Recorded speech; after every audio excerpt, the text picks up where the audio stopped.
Hello, and welcome to The Sacred Green. Thank you for joining us today. I'm here with Dr. Rebecca Vendetti. She is a mother of twins, plus one, a chaplain at a girls' school, and she has experience in child and youth and family ministry. She also has a PhD from McMaster University in religious studies, and that is where she wrote her dissertation about the doctrine of atonement in the writings of C.S. Lewis, which we'll dive into here in a moment. She also runs a blog called Out Upon the Waters, which we will provide a link for at the end of the podcast, so please stay tuned for that as well. So first of all, welcome to the podcast. Thank you. Yeah. I know that you're from up north, from the Sudbury area, and I was curious about the spiritual landscape of your childhood. What was it like growing up spiritually for you? Yes. Yes, my spiritual landscape was 100% obligation. So my father is Catholic, mother Anglican. Growing up, I went to a Catholic elementary school. As far back as I can remember, mostly we went to church Christmas and Easters. I went at school because I had to. I think sometimes we'd go other Sundays. I only went because I had to. I was a very inquisitive and stubborn child. And I found my experience of spirituality was entirely just my experience of the local church in my small town. That's all I knew. And being strong-willed and asking lots of questions did not go well. So I guess I pushed against it like every step of the way, although I did get I was baptized, got my first communion, was confirmed in the Catholic Church, but then left as soon as I could and went as far away as I could. Huh, that's interesting. So, usually at some point in a person's life, if they've been raised in the church, let's say, there's a kind of a gap, I guess you could say, that might be present between the faith of their parents and then the faith that they develop themselves. At what point did you experience such a gap? And at what point did you kind of develop your own faith? I did, and I can tell you, I know when it happened. Yes, there was a gap. I left. I went to a public high school on purpose. And then I spent a while wandering, searching. I would have considered myself agnostic for a while, atheist for a while. I was a very angry atheist, Buddhist for a while. I hung around a Buddhist monastery for about a year. Oh, wow. It was really fun. Toyed with Baha'i. So I spent a while, searching. When I came back, so I know the moment. It was in my master's degree. I was doing a master's in philosophy. I was after truth, capital T truth. I wanted to know what is true. Why are we here? What is the purpose? What is the universe about? And a friend of mine invited me to this event called The Art of Incarnation. I was also studying embodiment in my philosophy degree. What does it mean to be a person in a body? So I heard this Art of Incarnation, and I thought this is going to be an important and intellectual event, and I must be there. I went, and it was a talent show in a church. Oh, So the joke was on me. a talent show. It was really funny. God has a sense of humor. It's wild. But it got me thinking about what actually happened 2,000 years ago. So I grew up Catholic, but I had never really considered, well, who is Jesus? Or did he really exist? What is this story? I hadn't delved into that. So at the talent show, I remember there was this woman who talked about, she had a kind of a similar story, grew up Catholic, left, came back. She talked about finding a God big enough for her adult self. And that really piqued my interest. And then out of that, I also started researching of who is Jesus? What actually happened 2,000 years ago? Spent a long time talking with a friend of mine, reading books, doing research. She eventually connected me with her church, and I came to the conclusion that the Christian story is true, that there was a guy named Jesus who walked around talking like he was God, and he was either a crazy person or demonic or the Son of God. And I read a lot about the resurrection. What I actually first came to accept was that Jesus had really died, and then that he had really risen, and then it all kind of followed after that. Hmm. So then when it came time to fast forward to your PhD work, Yeah. when it came time to choose a theologian, there are hundreds, right? Maybe thousands of theologians Yes. in the history of the church. How did you settle on Lewis? Oh, and that's another funny story. I so I it's this so This is a funny story about both myself and my supervisor. When I started, I was still interested. I came out of master's in philosophy looking at Plato, and I was still kind of interested in Platonic philosophy a little bit, maybe. So I was looking at philosophy and religious studies, started to getting more into biblical studies. I remember, so I did my first full year of coursework and then one set of comprehensive exams, and then I had twins. So then I went on mat leave.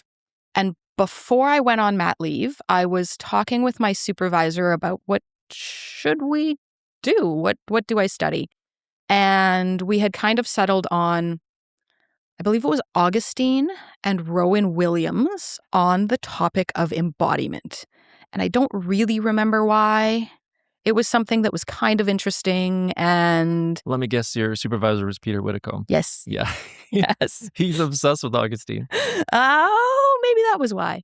I did end up using Augustine, but in a different fashion. Um, and I think it was going to focus mostly on Rowan Williams and embodiment. And so we kind of had that plan. Went on mat leave. I was reading a bunch of Rowan Williams. It was pretty good, but nothing that really I was that passionate about. And then I found Karl Barth, and it was a piece, not even written by Barth, but a piece written about Barth that got my interest first. And I don't remember exactly how it goes, but it was one of those like logical twists, those aporias, where he talked about when we come to these like logical tangles, these things that don't work, it's getting a glimpse of the transcendent that like punches through our logic. And that really got my interest. So I started reading Karl Barth. Mid mat leave with twins at home, I meet with Peter Whitcomb and I say, I would like to do my dissertation on Karl Barth. And he says, have you read any Barth? And I said, well, I've started. And do you know German? And the answer is no. So I think he was kind of like a little bit skeptical at first, but okay. I went and I read all of, do you know the name of his really big? Church Dogmatics? Was it that one? Maybe. Barth's? Yeah, I think it was Church Dogmatics. It might have been that one. I read all of something while on mat. Another famous one was his epistle to the Romans commentary. No, it wasn't that one. Okay. I ended up reading like 500 pages of Barth while on mat leave and went back to Whitcomb and said, hey, I've done it. And he says, oh, well, maybe. Okay, maybe. But you're still going to have to learn German. And mat leave is a beautiful thing because it gave me this time that was like a pause to read. I don't know how I read with twins at home. And explore. And eventually came to the very wise decision that was not a good idea because I would have had to have learned German from scratch. Karl Barth is this monstrously huge theologian, and we put that off the table. Now, before this, I had mentioned to Dr. Whitcomb that I liked C.S. Lewis. And I think actually where Augustine came in, I had mentioned that I liked Augustine, I liked Lewis. We were talking about, what should I research? And I had named these theologians, these guys. Now, this is one that perhaps doesn't paint him in the best light, but I find it really sweet. But I'm sorry, Dr. Whitcomb, if you're watching this. Forgive us. So he takes me to his bookshelf and he says, okay, this is where all my academic theology is. And then he takes me to another part of the bookshelf and says, this is where C.S. Lewis is. The implication being that they are two separate categories. But anyway, after the 8 months of mat leave and not wanting to do Rowan Williams and maybe we'll do Bart, but no, that's probably not a good idea. Then he says, okay, well, maybe we should look at doing C.S. Lewis. Yes, okay, let's do C.S. Lewis. So that's how I got there. It was nobody's first decision. And it was kind of a surprise because I did not read any Lewis in my childhood or my young adulthood. So at that point, had you read any Lewis or just a I little think bit? I had a little bit. I had not read Narnia. Wow. I think I had read Miracles, maybe Mere Christianity, maybe The Problem of Pain. I had read some Lewis because a friend of mine introduced me to Till We Have Faces, which was really cool. So I had some of it, but I had no knowledge of Narnia. That's one of which those is volumes funny. of Lewis that not a lot of people are familiar with. Correct. Till We Have Faces. Yeah. Yeah.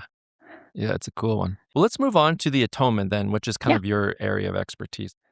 For the person who's not a part of the Christian tradition, or maybe they are part of the Christian tradition, but they're just not familiar with that term, atonement. Yeah. Can you kind of break down what that is or what that might mean? The simplest way I can say it, I think, is it's what Jesus did on the cross. It's why we have the cross, why Christians believe that Jesus came to earth, lived, died, was resurrected, ascended. Lewis I love Lewis's understanding of the atonement because he describes it.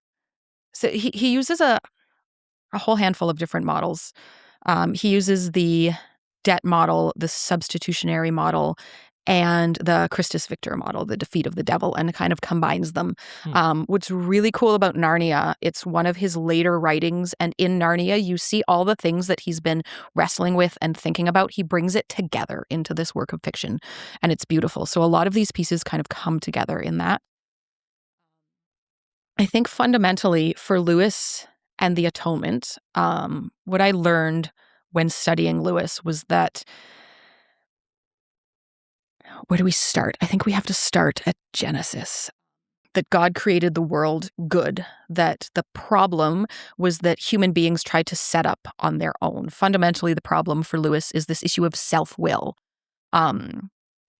It's the tree of knowledge of good and evil in the garden represents this ability to choose, to know good and evil ourselves, to be the standard of measure, to say that I am going to say what is good, what is evil, what is right, what is wrong. And the fundamental problem for Lewis is that usurps the position of the creator. So we are creatures in a universe, and we have a creator who has set all the laws of nature in place. We don't get to determine how it works. We don't get to choose. But we wanted that for ourselves. And that's what kind of broke the system. And then I'm going to jump all the way to when Jesus comes. It's God entering human nature in order to restore and redeem it. So if the fundamental problem is self-will, wanting to do things ourselves, to set out on our own, we can't get back on our own, because even if we were able to get back on our own, that would be another act of self-will, being able to do it ourselves, to pull ourselves up by our own bootstraps. I believe that's a Lewis image. So we need someone to do it for us. The only person who could do it for us would have had to have been fully God so that he could accomplish it, and fully human so that he was of the race, the group that had to do it. So that's Lewis's Christology, fully God, fully human. So God enters into human nature and submits human nature to all the way to death itself. It's this ultimate laying down of self-will. This Lewis talks about how death in our world it's a penal death. It's a punishment, but it's not a punishment because we are morally corrupt creatures and we deserve death. It's a punishment because it's a natural consequence of turning away from God. If we turn away from the source of life itself, what can we do but die? So Jesus takes human nature, submits it all the way into death, which he can do because he's human, but then because he's also God, he doesn't stay dead. So he takes all of human nature, all of creation itself, and pulls it up with him. And it's in this submission, this laying down of self-will. Lewis describes it as turning our penal death into a mystical death, that he introduces this healing into human nature. And he's got two images. It is the toy soldiers and good infection. So these two things, they've stayed with me, and I use them in everyday life sometimes. I find it's really helpful. So he talks about Jesus as this toy soldier or this tin soldier. And if you imagine you have all these toy soldiers, you're a child playing with these toy soldiers, and imagine that one of them comes to life. And that's like Jesus, like God entering human nature. He's like this one toy soldier, this one tin soldier that really came to life. But the difference is that because he's connected to this great and growing human family tree, it can make a difference for the other soldiers. So we're not these individual pieces that don't affect each other. And that, I think, is where good infection comes in. He talks about, I guess, salvation, sanctification, transformation as this good infection, this something that we can catch. Because God has entered human nature and introduced this healing, that it can spread to all of humanity like a good infection. I use this term much differently post-COVID than I did pre-COVID. But I think even with that experience, it's a really helpful image. And that's all wrapped up, I think, in Lewis's understanding of the atonement, that primarily it's not that Jesus accepted a punishment on behalf of a humanity that is morally corrupt because that required punishment. It's that he took this broken part of us and submitted it to death and introduced this healing that we can then enter into. He talks about a penal substitutionary model insofar as Jesus was the substitute. He had to do it on our behalf, turning this penal death into a mystical death. Now, he talks about mystical death as something that we can enter into ourselves. So that's, I think, a lot of what the Christian life looks like. He has two really good images. One in Narnia, where Eustace is undragoning. So Eustace is this character. There's a lot of spoiler alerts here. Eustace is this character who's really kind of greedy and selfish and not a very nice guy. And he ends up falling into Narnia with his cousins and goes on this grand adventure where he is this annoying, greedy, selfish little creature. And he ends up on an island finding a dragon's den. And in a dragon's den, apparently, is treasure. And he's enamored by this treasure. So he goes in and he takes this gold bracelet and puts it on his arm, and he falls asleep on top of a pile of gold. And when he wakes up, he realizes that, like, this wristband, it really hurts. And he eventually discovers, well, that's because he's turned into a dragon and it's cutting into his dragon skin. So Eustace has turned into this dragon. And I find this is a really helpful image because Lewis is here saying that we turn ourselves into the creatures that we become, that what is inside of us, in this case, literally turns Eustace into a dragon. And then he's this dragon self flying around the island. Eventually, he comes to this sense of remorse and realizes that he's been this greedy, selfish, not very nice person to everyone around him. And he has a moment, it's reminiscent of baptism. It's really neat. So he's trying to get the dragon skin off to turn himself back into Eustace, the human being. But he can't do it. He just keeps clawing and clawing at the skin, and more layers come off. And at this point, he has met Aslan, and Aslan says, it's no use, you'll have to let me do it for you. And Aslan, like, rips the whole dragon skin off in this excruciating moment and throws him into a lake or a pond or a body of water. And it's then that Eustace is transformed back into a human being. And I think where I was going with that is it strikes me as this image of this mystical death, that we can enter into this death. It's a death of self-will, that we have to take our own ideas, our own thoughts, our own plans, and lay them down, let them die. There's another really good image in the Pilgrims. Is it the Pilgrims Regress? There's a famous one. Mhm. So it's somebody wrote a famous book called the Pilgrim's Pilgrim's Progress? Progress? Mhm. Yes. So Lewis wrote the Pilgrim's Regress. And I have forgotten most of it. I have some of it still in my brain. But it's this beautiful story. And at the very end, the main character encounters this person. I think her name is Mother Kirk. I think it's her. But anyway, he is told that he has to dive into this pool. And it's this deep, deep pool. And I think he's swimming down and like going up, like through a tunnel into another one. And he's like, how do I do this? I can't do this. There's no way. And the person he's talking with says, oh, it's no trouble. You just have to abandon every instinct at self-preservation. And I love that because it's terrifying. And it feels like this, I can't do this. No, just abandon every instinct at self-preservation. But the more I live through the Christian life and the more I do it, it's so cool. The easier it becomes. And then you come out in this magical place that you never would have expected.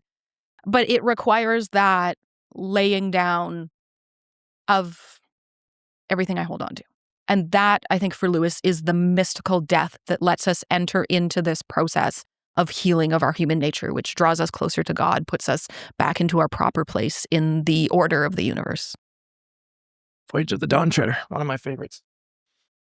Because at that point, they'd already met Caspian, right? Because Eustace said the Pevensey Yes. kids, remaining kids, they were familiar with Caspian, but Eustace is like, who is this? Yeah. It's funny. You have so many more details in your brain than I do. My brain remembers different things. I love Narnia. And the movies were pretty good too. I wish they had kind of done some more. I would have loved to see Silverchair done in with the same actors. Yeah. Yeah. And who doesn't love Reepicheep? Yeah. So you mentioned Eustace, who is he's one of those characters you kind of love to hate when you first meet him, but then by the end you're fully on board with Eustace. You're totally on side with him. I think the movies did a good job of portraying that. But for most people, I guess kind of their first encounter with Atonement would be Aslan on the stone table. Yes. And that's in The Lion, the Witch, and the Wardrobe. How well do you think that story reflects Lewis's own theology of the atonement? Well, I think that's the key. And I think that wraps up a lot of what Lewis understands in one episode. So maybe we start at the first one, The Magician's Nephew. One of my favorites. Yeah. And main character. Jadis. Well, Uncle Andrew. The little guy. Diggory. Mm-hmm. Diggory and... Is it Polly? Yes. Diggory and Polly end up in this like land between the worlds where there are all these little worlds in them. And they end up in this dying world and they encounter these, I don't even know if they're human beings or they're creatures of some kind. They seemed human when I was reading them, but maybe not. And it's the leaders, I believe, they're all like frozen in time and they get crueler and crueler the further down the line you go. And then there's this little bell and a warning on the bell. And the warning is really funny because it basically says that you shouldn't ring the bell, but now that you've read this warning about the bell, you're going to wonder forever what would have happened if you had not rung the bell. So there's no good way out of it. And Diggory has to ring the bell and he wakes up the White Witch. And she follows them out of that world back into this land in between all the worlds. The wood between the worlds. Yes, the wood between the worlds. And she ends up getting into Narnia at its birth. And what's significant about this is that it's a picture of humanity bringing evil into the world. And Aslan at that point says that he acknowledges that humanity has brought evil into the world, and he says that humanity will have to be part of the solution, but that the biggest sacrifice will come from Aslan himself, which is what we see play out in The Lion, Witch, and the Wardrobe, and I think a good picture of what Jesus is doing on the cross with the atonement. So by the time we get to The Lion, the Witch, and the Wardrobe, Narnia is this well-established land. And Diggory... is it still? No, because Diggory is the professor by that point. That's right, Professor Kirk. Yes. Yeah, so now you're dealing with the Pevensey children. Tell me their 4 names. That would be Edmund, Lucy, that guy. Peter, and Susan. So it's Edmund, who, well, Lucy goes in first and discovers this wild land and has this grand adventure and comes back, and nobody believes her, but Edmund follows her in, and the White Witch finds him and offers him this Turkish delight and unlimited power. And he ends up falling for it and kind of falling under her spell, and goes back and then tries to convince everybody that Lucy is lying or crazy or this never really happened. And then they all end up there. And eventually, I'm going to kind of, I guess, fast forward to Aslan at the stone table. So by this point, because Edmund had committed this treachery, because he was in league with the witch, because he had betrayed his siblings, and even when he goes in there with them, he's still denying that any of this ever happened before.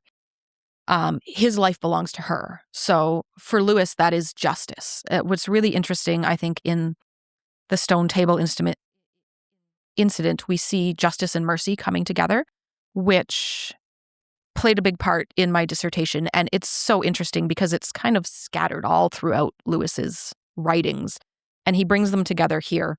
So justice tells us that the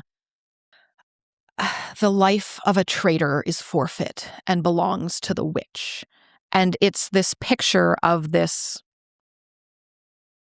I don't know how to describe it other than justice, this like punishment that is deserved. So the witch thinks that she owns Edmund at this point, and Aslan makes this deal with the witch, and the witch goes off gleeful that this is going to happen. And he ends up giving up his life in place of Edmund. So the witch kills Aslan and then thinks that she has won and she's just going to take over everything and kill everybody else. And Aslan can't do anything about it because he's dead now. Turns out he's not. So there's a place where after Aslan has come back to life, the stone table has cracked, he's come back to life, the girls find him, and this restoration starts in Narnia. There's a place where he says that the witch knew that the deep magic, which was justice, that the life of a traitor is forfeit and belongs to the witch, but she didn't know the deeper magic that was written into Narnia before the dawn of time, which is that when a willing victim who had committed no treachery dies in a traitor's stead, that the table would crack and death would work backwards. So that, I think that is a picture of all of these things kind of working together. We see that penal substitution, that Aslan dying in place of Edmund. We see that defeat of the devil. The witch here represents the devil, represents Satan, represents the forces of evil, and she is defeated. Yeah, he has a lovely image. He talks about it's like a child giving a parent a gift for like Mother's Day or Father's Day, where the parent gives them the money and they go out and they use the money to buy something and give it back to the parent, and the parent is pleased, but it all came from the parent anyway. Right. But I think, so the point with the stone table is that it encapsulates this understanding of the atonement, this substitution, this healing entering into human nature. Crucially, after this episode happens, Aslan and the children and everyone who's on Aslan's side go and raid the witch's castle, and all of the creatures that she had turned into stone, he breathes on them and they come back to life. And then there's this ultimate battle that happens. So there is this imagery of this healing and this sanctification as well. And what ultimately happened to Edmund, the transgressor? Yeah. Right. Well, he was forgiven. And when one of his siblings, his brother, his sisters, one of his siblings asked about it, Aslan said, well, that's not for you to know. That is Edmund's story. It is not your story. I found that was really sweet and also humbling. Do you see today any kind of pastoral strengths or tools that you could glean from Lewis's understanding of the atonement? I do. I think we don't often really talk about the atonement in church world or in everyday life. We kind of do, insofar as we say that Jesus died on the cross for our sins, but what does that mean? Nobody knows. And a lot of the narrative that seems to go on seems to be focusing on penal substitution as punishment for being morally corrupt, which I think is unhelpful. And this idea that God enters into human nature, does something on our behalf that we could not do, that brings a healing into the world, I think is much more helpful for human beings who live in this broken world, who might be morally corrupt themselves, or they might be good human beings. I mean, none of us are perfect, but I don't think the fact that we're not perfect means that we deserve infinite punishment. But even if those of us who go through thinking, well, I'm trying to be good, why do I deserve punishment? We can still look around at a world that is fundamentally broken, and garbage happens all the time. And where does this brokenness come from? And I think that this understanding of the atonement can be very helpful in understanding kind of a healing of human nature and the whole universe, that it gives us this hopeful picture of where everything is going. You mentioned healing a number of times, healing in the world and so on. What does that healing look like? You just mentioned hope, so that must be part of what it means. Yes. I think that, ultimately, it's the hope that all things will be restored in the end. I think we get glimpses of it here and now, where I've been invited to do a Lent sermon series that I'm really excited about. And one of my weeks is going to be on healing, and it might be intense. I think that sometimes we see glimpses of actual, like, physical healing. Sometimes we don't. Sometimes we pray for healing and it doesn't happen, and we're left kind of destitute and wondering why. A problem of evil. I think that this, like, spiritual and emotional kind of healing is also a part of the picture. But ultimately, I think it's kind of a trajectory of where the universe is going, and that ultimately it's a hope that in the end, everything doesn't just come to naught. Everything isn't just good but broken and then it's the end, but that things get restored into the good universe that God always intended for it to be. Is there any sense of empowerment involved as well with Lewis? Can you explain? Like a kind of enabling an individual to change one's will. If the will is the problem in the first place. Oh, yes, kind of, yes.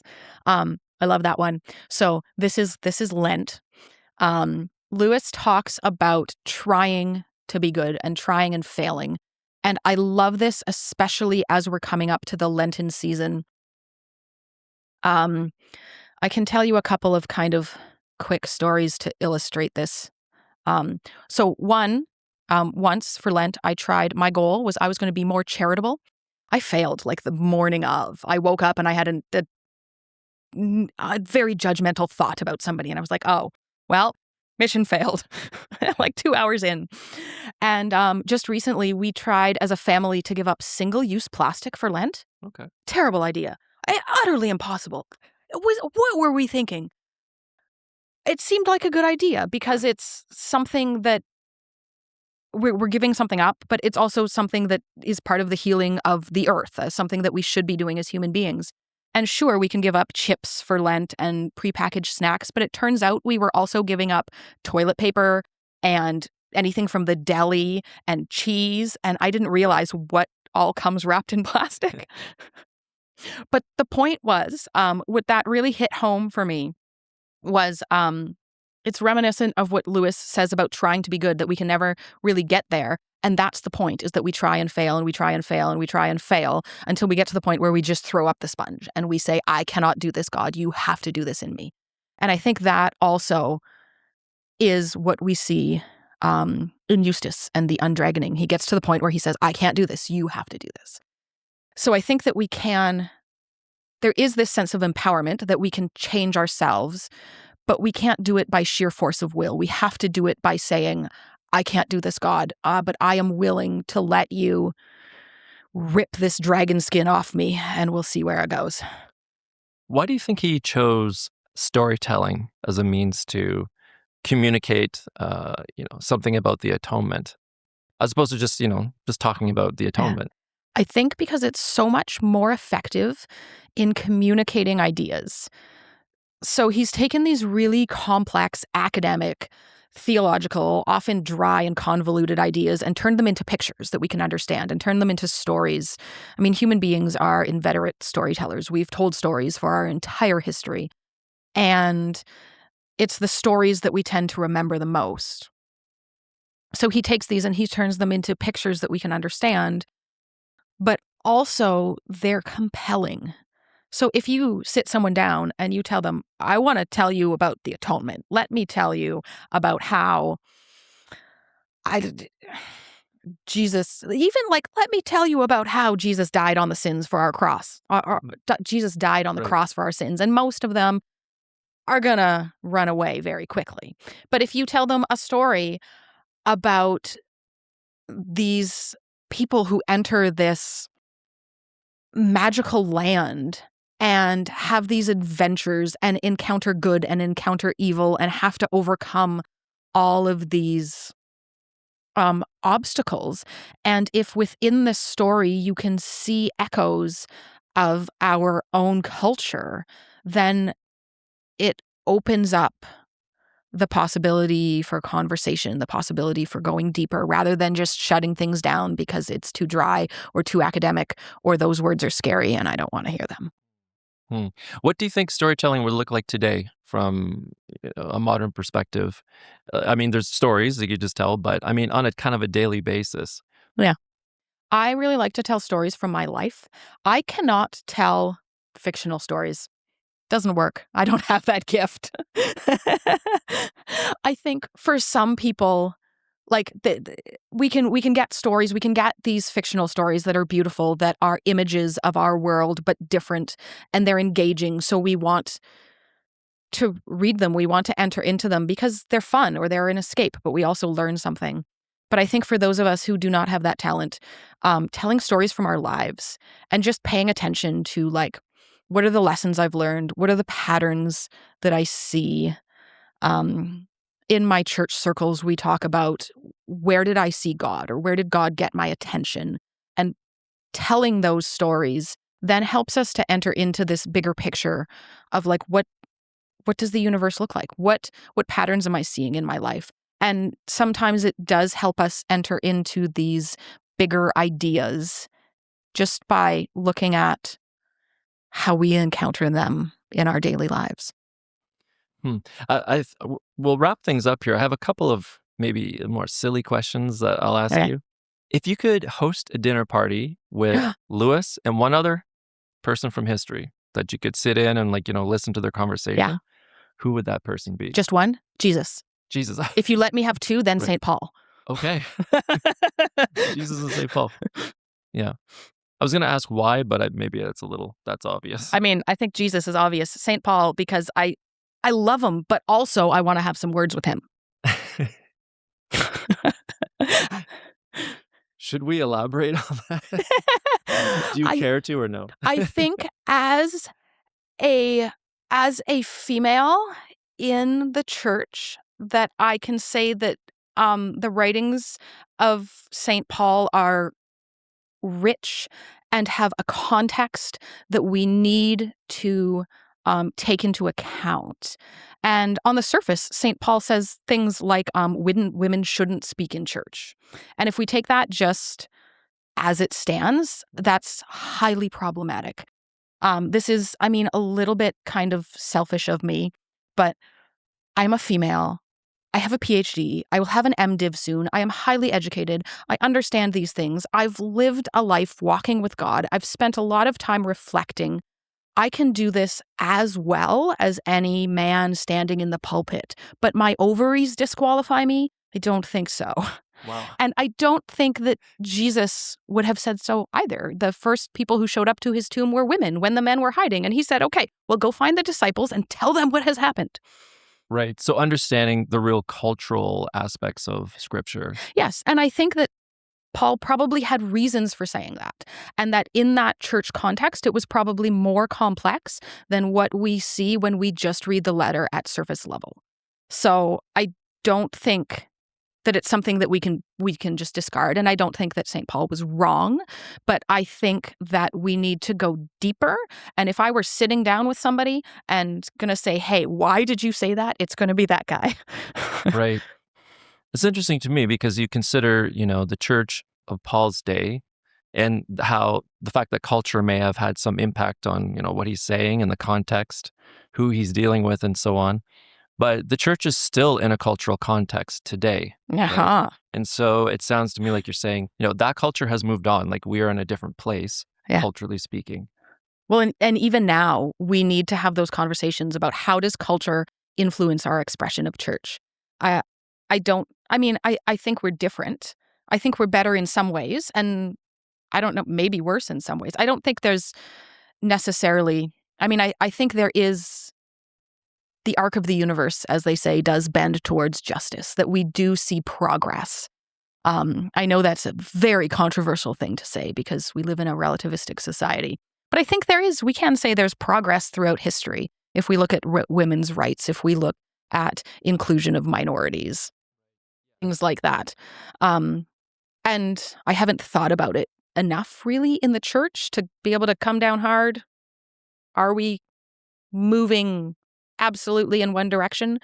But I do know that there are beautiful things about the church and there are things that are problematic about the church, and that our church today is influenced by our culture. And we can't just separate, well, this is whatever, this is God's will, this is divine, this is from God, and this is culture, and we can put this aside, because they're intertwined. And I think that we have to examine what is the cultural context of the church as an institution. What is good about that? What needs to be changed? What is changing, regardless of what we do about it? What does it mean to be incarnational? Yeah. Hey, back to the beginning. What does it mean to be a human in a body, in a culture, in the world? I'm glad I asked that silly question. That just went in a direction I totally didn't anticipate. But I'm glad. Okay, so my final kind of silly question, but I think for people who have never really, read Lewis, this might be helpful. If you are stranded on a deserted island, okay, and you can only have one of Lewis's books with you, which one would it be and why? Well, that depends. Do I want to be entertained, or do I want to come to grips with my coming death of starvation or dehydration or whatever is going to happen? Very reasonable, yeah. Because the first one is probably the space trilogy, and the second one might be the problem of pain. So problem of pain more for the impending doom that you're facing. I'm going to die of dehydration or starvation or eaten by a bear. And the space trilogy as a distraction? It's just, I'm just on this island and I have nothing to do and I want to read a good story. And it's huge. It's a massive. It will take me a very long time to read it. Yes. Right. There's 3 books in one volume, I guess. Yeah. Yeah. Okay. That's cool. Well, hey, thank you so much for being on the podcast. I really enjoyed having you. My pleasure. This was fun. Yeah. Talking about, maybe we'll have you back sometime. Oh, yay. Yeah. I'm sure there's other things we could talk about. Thank you so much for listening to the podcast today. Stay tuned until after the podcast to see Rebecca's website. And I hope you all have a good day. Bye for now.